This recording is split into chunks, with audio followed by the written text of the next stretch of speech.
नमस्ते।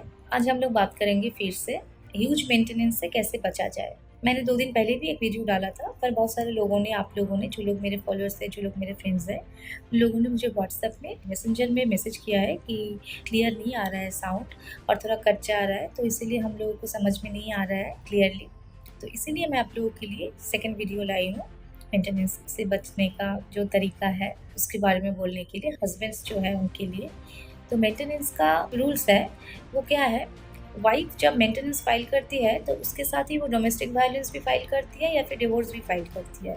तो अभी मेंटेनेंस जो है आप डोमेस्टिक वायलेंस में भी मांग सकते हैं, मेंटेनेंस का जो खुद का जो सेक्शन है 125 उस पर भी मांग सकते हैं, और डिवोर्स पिटिशन में भी वाइफ जो है वो मेंटेनेंस मांग सकती है, महीने का, साल का। तो इसमें क्या होता है, जब मेंटेनेंस आप मांग रही है, अगर डिवोर्स केस में 10,000 मांगे हैं, डोमेस्टिक वायलेंस में आप 15,000 मांगे हैं, और मेंटेनेंस का जो खुद का केस है 125 का, उसमें आप लोग 20,000 मांगे हैं, तो जो ऑर्डर मिलेगा, तीनों कोर्ट में केस चलता है, तो तीनों कोर्ट में ही तो सेम ऑर्डर नहीं होगा, अलग अलग ऑर्डर होगा। तो तीनों कोर्ट से जिस कोर्ट में ज़्यादा मेंटेनेंस का ऑर्डर आएगा, मतलब तीनों में से डोमेस्टिक वायलेंस वाला जो केस है उसमें आपको 18,000 का ऑर्डर मिल गया, तो वही 18,000 वाला जो ऑर्डर है वही मान्यता पाएगा, वही आपको देना पड़ेगा, मतलब हस्बैंड को।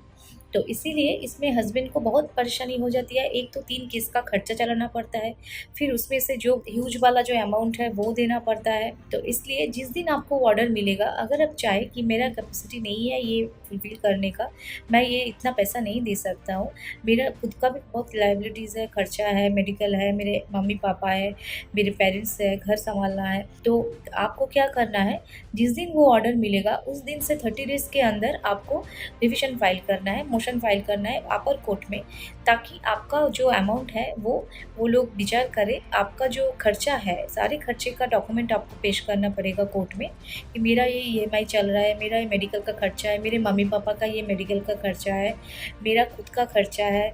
ये सारा देके आपको कोर्ट में सबमिट करना पड़ेगा, और उसमें केस चलेगा। इसमें आपको थोड़ा पेशेंस रखना पड़ेगा। जब कोर्ट समझेगी कि आप देने के लिए उपयुक्त नहीं है, आपको कैपेसिटी नहीं है 18,000 देने के लिए, क्योंकि आपका इनकम ही 30 है या फिर 40,000 है, तो उसमें से 18,000 अगर निकल जाएगा तो आपके लिए बहुत दिक्कत हो जाएगा। तो तभी कोर्ट आपको ऑर्डर देगी कि 18 कम करके 12 भी हो सकता है, 15 भी हो सकता है। एकदम कम हो जाएगा, 5-6 हो जाएगा, ऐसा मैं नहीं बोलूँगी। पर कोर्ट अगर चाहे और आपका डॉक्यूमेंट सब सही हो, ऑथेंटिक हो, तो आपको ज़रूर इसमें रिज़ल्ट मिलेगी, और कोर्ट आपको मान्यता देगी कि आप कम मेंटेनेंस दो वाइफ़ को। मेंटेनेंस का जो ऑर्डर है, अगर आपको सितंबर में मिला है कि आपको 18,000 करके वाइफ़ को देनी है, आपको ये समझ के चलना है कि सितंबर से आपको नहीं देनी है। जिस दिन केस फाइल हुआ, जिस महीने केस फाइल हुआ, जिस ईयर में केस फाइल हुआ, जिस साल में केस फाइल हुआ, उसी से हिसाब होगा। अगर आपका जो वाइफ़ है वो जनवरी में केस फाइल किया होगा, तो आज सितंबर है, तो 9 महीने पहले से जनवरी से हिसाब करके आपको मेंटेनेंस पेमेंट करना पड़ेगा वाइफ़ को। अगर आप सोचेंगे कि नहीं मैं मेंटेनेंस नहीं दूँगा, मेरा ऑर्डर मिले कम होने का तब दूँगा, तो ये नहीं करना कभी भी, क्योंकि अगर 2-3 महीना आप नहीं देंगे तो आपके अगेंस्ट वारंट निकल जा सकता है।